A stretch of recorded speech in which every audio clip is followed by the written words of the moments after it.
Nous vous disons merci pour votre fidélité, pour l'attention que vous ne cessez de soutenir pour cette émission. Comme vous le savez, Tyrannus, c'est ce cadre d'échange, de partage autour de la parole de Dieu. Et nous allons recevoir un homme de Dieu avec qui nous partagerons sur une thématique bien définie. Avant d'aller plus loin, nous prenons notre premier carton qui est consacré au portrait de l'invité. À tout de suite.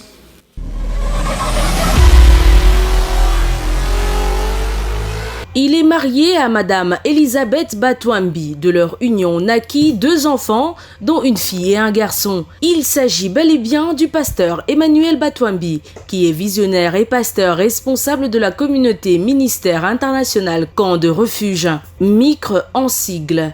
Une vision ayant pour but de présenter Christ comme la ville de refuge. Cette communauté compte à ce jour plusieurs paroisses à Kinshasa et dans la ville de Lubumbashi où se situe par ailleurs son siège principal. Le pasteur Emmanuel Batwambi est prédicateur de l'évangile christocentrique ayant pour message principal la délivrance.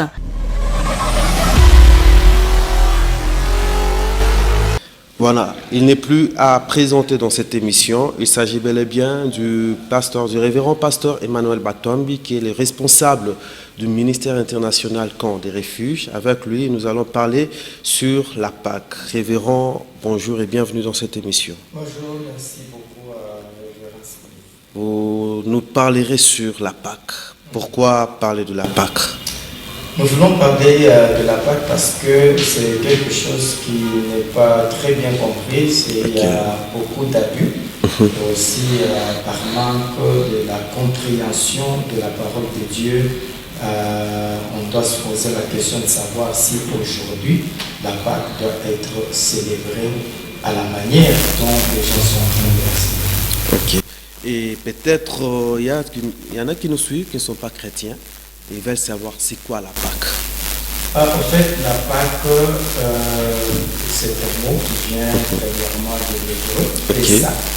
Pessa qui signifie passer outre ou passer au-dessus. Je crois que ça, c'est quelque chose que la plupart des gens savent. Alors, passer au-dessus, pourquoi? Parce que la Pâque a commencé dans l'ancienne alliance et je crois que c'est même ça l'origine, parce que je voudrais qu'on parle de la Pâque dans l'ancienne alliance et aussi la Pâque dans la nouvelle alliance, mais nous parlerons aussi des types, bien des aspects, voilà, des aspects de la Pâque. Et en cela, peut-être nous parlerons de la Pâque comme étant commémoration, et la Pâque comme une nourriture, la Pâque comme une personne, et aussi, quatrièmement, la Pâque comme la fête de famille. Nous prenons rapidement la Pâque dans l'ancienne alliance et la Pâque dans la nouvelle alliance. Merci. La Pâque en fait, les aspects cités nous expliquent déjà la Pâque dans les 2 alliances, l'ancienne ainsi que la nouvelle alliance. Alors la Pâque commence à partir du livre d'Exode. Dans le livre d'Exode, c'est au chapitre 12e où Dieu demande à ce que la Pâque soit célébrée. Et quand nous parlons de la commémoration, ça veut dire que Israël, comme étant le peuple qui était choisi pour célébrer la Pâque, il devait commencer à commémorer cela. C'est devenu une commémoration pour eux. Pourquoi? Parce que toutes les fois qu'ils le font, ils sont en train de se rappeler et de se souvenir de ce que l'Éternel avait fait pour eux en Égypte. C'est-à-dire, Israël se retrouvait en Égypte, je crois que tout le monde connaît l'histoire, et il devait quitter l'Égypte. Ça n'a pas été facile. Alors Moïse est allé autant de fois voir Pharaon, et Dieu a utilisé autant de plaies qu'il frappait à l'Égypte pour que l'Égypte puisse laisser Israël quitter l'esclavage. Mais Pharaon ne lâchait pas les enfants d'Israël. C'est ainsi que la 10e plaie a été utilisée. Et cette 10e plaie consistait en la mort du premier-né des Égyptiens. Voilà. Et c'était par la célébration de la Pâque. En Exode 12, Dieu exige à ce que chaque maison choisisse un agneau. On devait choisir un agneau ou bien un chèvreau. Ok. Alors, cet agneau-là ou ces chèvreaux devaient être choisis le 10e jour. Ça, j'aime beaucoup. Et il y a une leçon à donner. Ok. On doit choisir l'agneau le 10e jour. Et on doit le garder pendant 4 jours parce qu'il doit être immolé le 14e jour. Alors, c'est le 14e jour qu'il est immolé, mais le 10e jour, il est choisi. Pourquoi le 10e jour? Pourquoi le 10e jour? Parce que le chiffre 10 symbolise la loi. Ok. Les chiffres 10 qui symbolisent la loi, vous allez comprendre, Berger Smith, que l'agneau ici, c'était l'ombre, parce que l'ombre vient pour nous dire qu'il y a une réalité qui est en train de venir. C'est-à-dire que quand nous voyons cet agneau qui est immolé dans les livres d'Exode, nous voyons déjà Jésus qui devait être immolé dans la nouvelle alliance. C'est pour cette raison je dis, nous parlons de la Pâque dans l'ancienne ainsi que la nouvelle alliance. Ainsi, le chiffre 10 symbolisant la loi nous montre que Jésus, comme étant le vrai agneau, il est arrêté par la loi. Parce que quand vous lisez, je crois, le livre de Jean, la Bible dit, nous avons notre loi et par cette loi, il doit mourir. Donc c'est par la loi qu'on a arrêté Jésus et c'est pourquoi l'agneau d'Exode est choisi le 10e jour. Mais regardez, on doit le garder 4 jours. On doit l'observer 4 jours parce qu'on n'immolait pas un animal qu'on n'a pas examiné et pour voir s'il y a des défauts. Très bien. Mais vous voyez 4 jours. Nous prenons les 4 jours comme étant les 4 personnes qui ont examiné Jésus parce que dans la Bible, un jour c'est aussi une personne. Job dit, le jour parleront. Si un jour peut parler, donc un jour a une bouche. Si un jour a une bouche, donc un jour c'est une personne. Vous allez voir que Jésus-Christ, pour qu'il soit tué, quand on l'a arrêté, c'est la loi qui l'arrête, mais pour qu'il soit tué, on doit l'examiner par 4 personnes. Il doit passer par Caïphe, il doit passer par Anne, il doit passer par Hérode et il doit passer par Pilate. Ça fait 4 personnes qui sont les 4 jours pendant lesquels l'agneau devait être examiné. Vous voyez? Donc c'est comme ça, cet agneau devait être sans défaut. C'est ça Jésus-Christ qui est l'agneau sans défaut parce qu'il dit, qui de vous peut me convaincre des péchés? Ça veut dire il n'avait aucun péché. C'était ça l'agneau qui était célébré. Maintenant, cet agneau, quand il est immolé, le sang doit être utilisé sur les linteaux des enfants, des maisons des enfants d'Israël. Et quand l'ange devait passer, il ne devait pas frapper là où il trouvait le sang. Donc ici, nous avons le sang de l'agneau et nous avons les os de cet agneau qui ne devaient pas être brisés. Allez à la croix, vous allez trouver qu'il y a 2 brigands, l'un à droite et l'autre à gauche de Jésus. Et lorsque les Romains viennent pour rompre, parce qu'il fallait pas que le cadavre puisse passer nu à la croix, il fallait précipiter la mort pour que on puisse descendre les cadavres, parce que si les cadavres passent nu à la croix, le pays est frappé de malédiction. C'est la loi selon Deutéronome chapitre 21, le verset 22 et 23. Ainsi, vous allez vous rendre maintenant compte que Jésus-Christ, quand on vient, on trouve le premier brigand, on a rompu les os. Le deuxième brigand, on a rompu les os. Quand on vient pour rompre les os de Jésus, on trouve qu'il est déjà mort. On n'a pas rompu les os. C'est la prophétie qui s'accomplit parce que Dieu avait ordonné que l'agneau de l'Exode ne devait pas, on ne devait pas briser ses os. Donc c'est Jésus-Christ qui devait garder tous ses os. Et Psaume 22, en train de nous parler de Psaume de David, le vrai David étant Jésus, la Bible dit on peut compter tous ses os.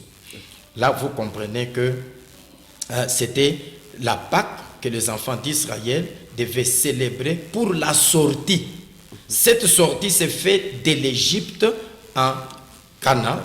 Voilà, donc c'est la délivrance. Voilà, c'est la délivrance. Ainsi, ça reste maintenant chaque année, ils sont en train de célébrer ça jusqu'aujourd'hui comme étant une commémoration et un rappel, parce que Dieu leur a ordonné de faire cela chaque fois pour se rappeler, afin que les générations qui n'avaient pas connu cela se rappellent que Dieu avait opéré un miracle de la sortie. Alors, la question maintenant se pose, est-ce que nous, aujourd'hui, on doit aussi se rappeler? Parce qu'on est dans la nouvelle alliance. Quelle est la pertinence? Est-ce que cette Pâque-là nous concerne, nous? Oui. Cette Pâque, ça, c'est la Pâque juive. C'est pour cette raison, Berger Smith, je peux scandaliser un peu en disant que nous ne sommes pas le peuple de fête. Israël avait 7 fêtes, parmi lesquelles on a la fête des prémices, fête de moisson, fête des pains sans levain, fête de Pâques, fête des tabernacles. Très bien, vous êtes vraiment informés et outillés. Alors vous allez vous rendre compte que quand vous lisez Ecclésiaste chapitre 7, le verset 1er et 2e, je crois le verset 2e, la Bible dit « Mieux vaut aller dans la maison des deuils que d'aller dans la maison des fêtes. » Ça fait 2 maisons que Ecclésiaste, Salomon, est en train de nous présenter. La maison des deuils et la maison des fêtes. Alors moi je prends la maison des deuils comme étant l'église et la maison des fêtes comme étant Israël, parce que c'est Israël qui avait cette fête, parce que quand on parle de maison des deuils, pleurer dans le langage de la Bible, c'est se repentir. Aujourd'hui, Israël ne s'est pas repenti, c'est l'église qui s'est repentie, c'est l'église qui se repent. Quand on prêche, la parole me touche, je me repens, c'est ça pleurer. C'est pour cette raison, vous allez voir que quand le coq a chanté, l'apôtre Pierre a pleuré. Donc pleurer pour Pierre, c'est se repentir. Et le coq qui chante là-bas, c'est un prédicateur. Parce que chanter, selon Ézéchiel chapitre 32, le verset 33, chanter, c'est prêcher. Ainsi, vous comprenez, le coq qui chante, c'est un prédicateur. Et l'apôtre Pierre pleure. Pleurer, c'est se repentir. Voilà la maison des deuils. Aujourd'hui, l'église est considérée comme la maison des deuils. Pourquoi? Parce que c'est une maison où nous recevons la parole qui doit nous pousser à nous repentir. Mais c'est Israël qui est la maison des festins. Est-ce que nous devons fêter? Non, nous fêterons les noces de l'agneau. Quand l'agneau viendra pour l'enlèvement, c'est alors que l'église va fêter. Et maintenant, Israël va entrer aussi dans ce qu'on appelle maison des deuils. Et là, Zacharie chapitre 12, le verset 10 va s'accomplir, où la Bible dit, en ce jour-là, ils tourneront les regards vers celui qu'ils ont percé. Ils pleureront sur lui comme on pleure sur le premier-né. Donc là, c'est Israël qui pleurera au retour de Christ quand l'Église ira dans l'enlèvement. Donc aujourd'hui, moi je ne pense pas, ça scandalise, moi je ne pense pas que l'Église doit célébrer la Pâque. Révérend, l'Église doit célébrer la Pâque, mais nous voyons des séminaires être organisés sur la Pâque, ma délivrance, Pâque, plusieurs thèmes autour de la Pâque. C'est ça, c'est pendant ces temps, et surtout dans qu'on toutes est les églises. à quelques jours de la Pâque. Voilà. C'est une erreur, une hérésie ou une ignorance. Mais vous allez même vous rendre compte que la date célébrée pour la Pâque, je ne sais pas si c'est le 9 avril. C'est le 9 avril. Selon quel calendrier, Berger? Selon l'Église catholique. Très bien, parce que vous allez voir que Israël célèbre la Pâque le 14e jour, la Bible dit, du premier mois. Et le premier mois, c'est ça qui correspond, je crois que le mois de Nissan, pour le calendrier juif. C'est ça qui correspond au mars-avril. Mars-avril pour le calendrier romain. C'est le calendrier catholique. Que nous critiquons. Que nous utilisons d'ailleurs. Que nous utilisons. Ainsi, vous allez vous rendre compte que d'abord par la période où le temps choisi, ça ne correspond pas. Ok. Oui, ça ne correspond pas. Et maintenant, moi je veux que nous puissions comprendre aujourd'hui comment est-ce que nous devons comprendre la Pâque. Ok. Vous voyez, comment est-ce que nous devons comprendre la Pâque? Malheureusement, vous n'avez pas la Bible. Non. Mais merci. Merci. Aidez-moi à lire un verset. Nous sommes en Colossiens chapitre 2, le verset 15e. Colossiens Chapitre 2, le verset 15. Lisons Colossiens 2, le 15e verset. La Bible déclare, il a dépouillé les dominations, les autorités, et les a livrées publiquement en spectacle, en triomphant d'elles par la croix. Le verset 16. Le verset 16 dit, que personne donc ne vous juge Très au bien. sujet de manger ou du boire. Que personne ne vous juge au sujet de manger ou de boire ou Ou au sujet d'une fête. aussi. Berger, arrêtez-vous un peu. Ok. Que personne ne vous juge, ça c'est aujourd'hui. Que personne ne vous juge au sujet de boire, de manger, parce que je dis que la Pâque c'est aussi une nourriture. Oui. Au sujet de boire, de manger, ni au sujet d'une fête, ou au sujet de Ou au nouvelle sujet d'une lune, nouvelle lune ou des sabbats. ou des sabbats. Pourquoi? C'était l'ombre des choses à C'était venir. l'ombre. Ah, vous comprenez? Les fêtes étaient l'ombre. L'ombre, ok. Donc aujourd'hui, si les fêtes étaient l'ombre, nous devons comprendre est-ce que cette ombre s'est déjà accomplie, parce que l'ombre précède la réalité ou l'accomplissement. Écoutez le verset 17. Le verset 17 dit, c'était l'ombre des choses à venir, mais le corps est en Christ. Vous comprenez, berger? Donc ici, la Pâque, c'est Christ. Ok. On dit, c'était l'ombre. Quand on a célébré la fête par Israël, en Exode chapitre 12, ici, nous sommes dans l'ombre. Ok. Nous sommes dans l'ombre. Et étant dans l'ombre, ici nous disons le corps est en Christ. Ok. Ça signifie quand Christ vient. Christ c'est l'accomplissement. 1 Corinthiens chapitre 5, le verset 17. 1 Corinthiens, Chapitre 5, verset 17.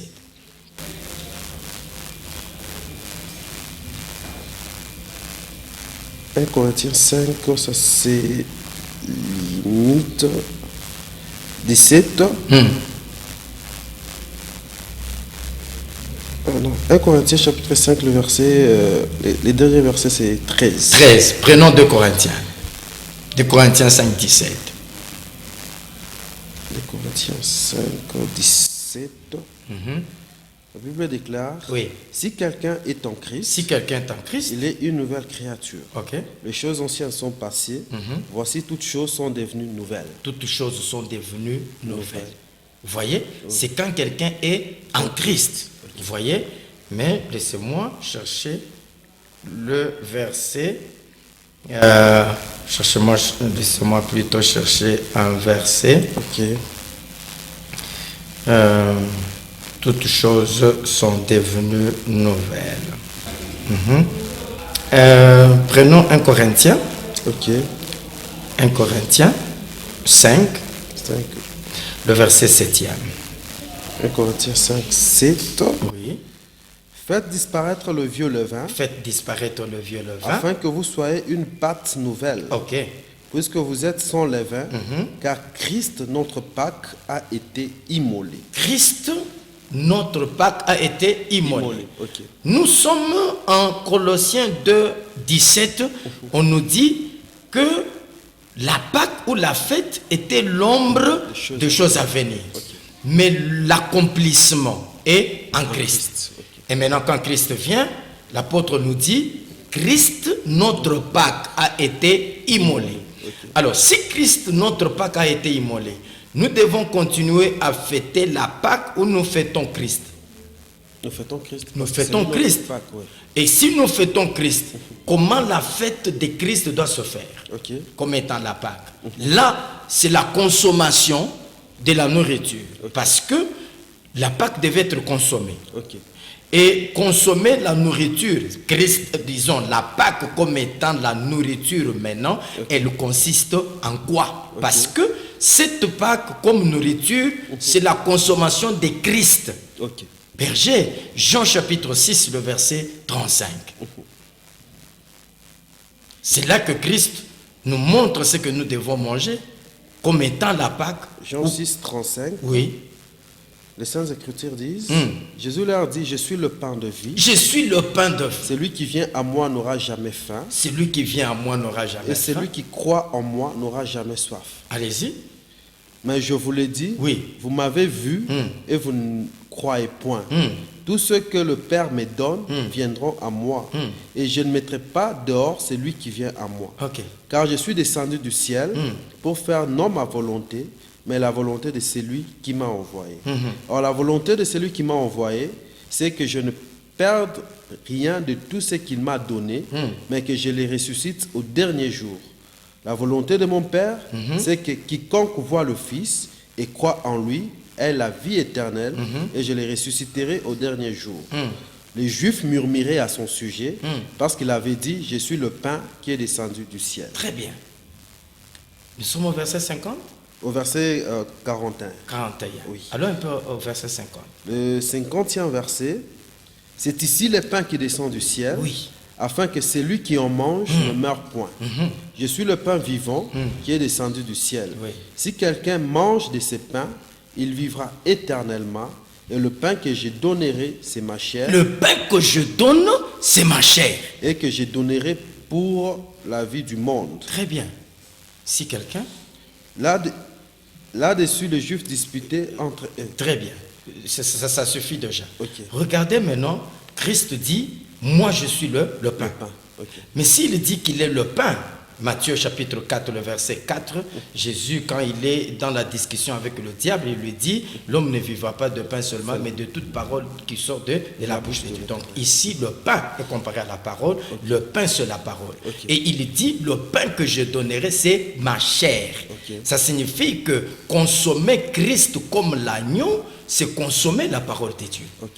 Et aujourd'hui, sans froid aux yeux, je dirais aux gens que la Pâque n'a pas une date pour être commémorée, mais aujourd'hui, la Pâque, c'est chaque jour que nous écoutons la parole de Dieu, chaque jour que nous consommons l'évangile, nous sommes en train de célébrer la Pâque parce que aujourd'hui, la Pâque, c'est une personne. La Pâque aujourd'hui, c'est un homme.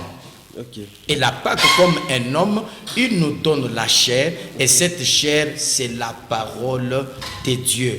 Donc, toutes les fois que nous écoutons la parole, nous sommes en train de célébrer la Pâque. Révérend, il nous reste presque 3 minutes. Avant de prendre la dernière rubrique, il y a une question qui vient à l'esprit. La dernière Pâque que Christ a célébrée avec les disciples, la Bible dit, il prit le pain, après avoir rendu grâce, il donna à ses disciples et leur dit, faites ceci en mémoire de moi. C'est quoi cette symbolique-là? C'est symbolique, c'est en fait ici, Christ se livre avant sa mort. Il donne sa chair, il donne son sang. C'est ça, parce que il faut qu'on comprenne la chair qu'il donne, c'est quoi? Le sang qu'il donne, c'est quoi? Or, la Bible dit que la chair ne sert de rien. C'est l'esprit qui vivifie. Et vous allez voir qu'en Lévitique chapitre 17, la vie est dans le sang. C'est pour dire que l'apôtre Paul complète aussi pour dire que la lettre tue. Mais si on dit que la chair ne sert de rien, et c'est l'esprit qui vivifie, mais ici il dit l'écriture tue, la lettre tue. Parce que on peut lire la lettre, on ne comprend pas, il faut maintenant l'explication. L'explication vient avec l'esprit. Ça signifie que nous avons la lettre, nous avons l'explication. C'est ça la chair et le sang. La chair ne donne pas la vie, mais c'est le sang où on trouve la vie. Ainsi, quand Jésus donne le pain, et il donne le vin, c'est pour cette raison nous disons, en donnant le pain, il a donné l'écriture, en donnant le vin, il a donné l'explication de cette écriture. C'est pour cette raison, vous voyez aussi que Melchisédek, quand il rencontre Abraham, en Genèse chapitre 14, il lui donne le pain, il lui donne le vin, c'est après avoir reçu ces choses qu'Abraham lui donne la dîme, parce qu'on nous donne sa dîme, que là où on reçoit le pain et le vin, l'explication ainsi que l'écriture. Ok. Comme Christ avait dit, faites ceci en mémoire de moi. Peut-être c'est là que le pasteur... Très bien, nous le faisons, oui. Nous célébrons la Sainte Seine. Ok. Oui, nous célébrons la Sainte Seine, mais est-ce que c'est la Pâque? Parce que vous allez voir que Christ est en train de fêter. Sur cette table-là, il y a plusieurs choses qui interviennent. Oui. Il y a des événements qui interviennent. Oui. Christ est en train de célébrer la Pâque juive et directement, il change les pensées. Il prend maintenant les pains et le vin. Pendant qu'il y a le pain et le vin de l'autre Pâque, il amène de nouvelles choses ou des choses de nouveaux éléments avec lesquels il célèbre la Sainte Seine. Vous voyez? Et il ordonne qu'on continue à le faire. Mais je vois aussi qu'en Jean chapitre 13, le verset 14, si pas le contraire, allez-y. Jean 13, 14.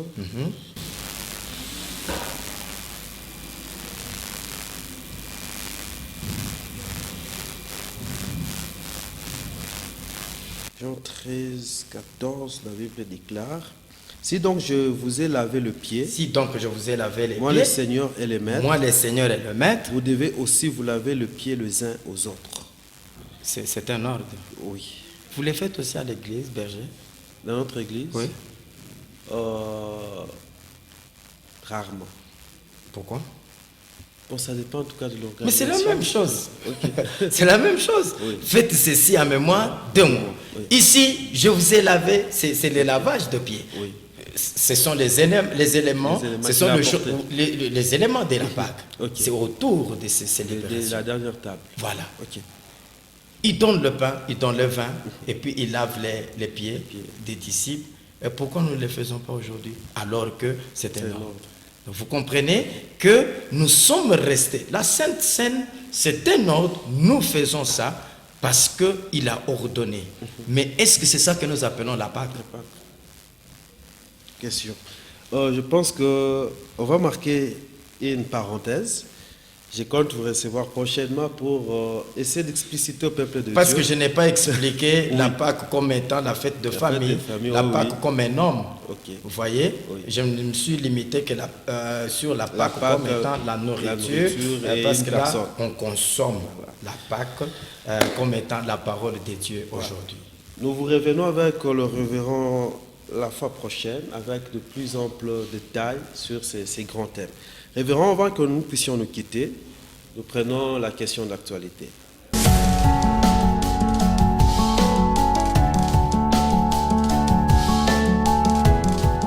Révérend, votre point de vue. Aujourd'hui, les hommes de Dieu que vous êtes, vous avez choisi les médias sociaux, les réseaux sociaux, pour régler vos différends, pour régler vos problèmes, pour prêcher, et j'en passe. Est-ce qu'un homme de Dieu doit être trop actif sur les réseaux sociaux? Et si oui, pourquoi? Sinon, pourquoi? Merci. J'ai dit oui et non. Okay. Pourquoi oui? Si ce que je suis en train de faire, je l'ai fait pour promouvoir Jésus, parce que le vrai prédicateur aujourd'hui est celui qui a un message, et le message qu'il a, on doit l'appeler la prédication de la croix. Et si c'est la prédication de la croix, l'unique personne qui est morte à la croix, c'est Jésus-Christ. Ainsi, nous devons parler de Jésus. Berger, il n'y a pas d'évangile sans Jésus, je n'accepte jamais ça. Pour que l'évangile soit évangile, il faut que ça parle de Jésus, parce que Jean 5, 39, lui-même il dit, vous sondez les Écritures, parce que vous pensez avoir en elles la vie éternelle, mais ce sont elles qui rendent témoignage de moi. Donc toutes les Écritures rendent témoignage de Jésus-Christ. Toutes les Écritures parlent de Jésus. C'est pour cette raison, lorsque Jonathan et Saül meurent, David compose ce qu'on appelle le cantique funèbre. Il compose le cantique funèbre, il est en train de parler de Jonathan, il parle de Saül. C'est ça, le cantique funèbre, c'est l'image de ce qui s'est fait à la croix. Voilà, donc nous chantons Jésus mort et ressuscité. C'est pourquoi j'ai dit chanter, c'est prêcher. Alors, si les prédicateurs apparaissent régulièrement sur les réseaux sociaux pour parler de Christ, il fait du bon travail, je l'encourage, c'est positif. Mais s'il apparaît régulièrement pour régler les comptes, premièrement, même la chair, parce que si tu prêches sur les réseaux sociaux deviennent la chair. Okay. Mimbali. Vous voyez? Altar. Pour les uns. Donc là, la chair n'est pas un endroit de règlement des comptes. Selon ceux-là qui prêchent. Okay. Et quand je dois passer pour régler les comptes, répondre à telle provocation, non, là je manque les débuts. Et les péchés, c'est manquer des buts. Okay. Voilà. Péché signifie manquer des buts. Vous voyez? Donc là, je manque des buts. Ou bien si je passe pour être régulièrement suivi ou bien être visible, qu'on parle de moi, qu'on me voie, qu'on sache que je me fais un nom. Non, nous passons parce que Jean-Baptiste a dit, il faut que moi je diminue et que lui croisse. Nous devons diminuer pour que Jésus puisse croître. Je ne peux pas venir ici parler de moi, montrer comment j'ai des belles paires de chaussures, des belles vestes, des belles jeeps et consorts. Non, là, les hommes de Dieu manquent des buts et manquer les buts, c'est péché. En tout cas, merci beaucoup, révérend, d'avoir répondu à notre invitation. C'est moi qui vous remercie. Et nous croyons que nous vous aurons la semaine prochaine pour la continuité de ces thèmes. Merci. Merci aussi à vous, peuple des dieux. Merci de partout dans le monde que vous nous avez suivis. Nous vous fixons rendez-vous pour les dimanches prochains avec la même détermination et le même amour. À très vite.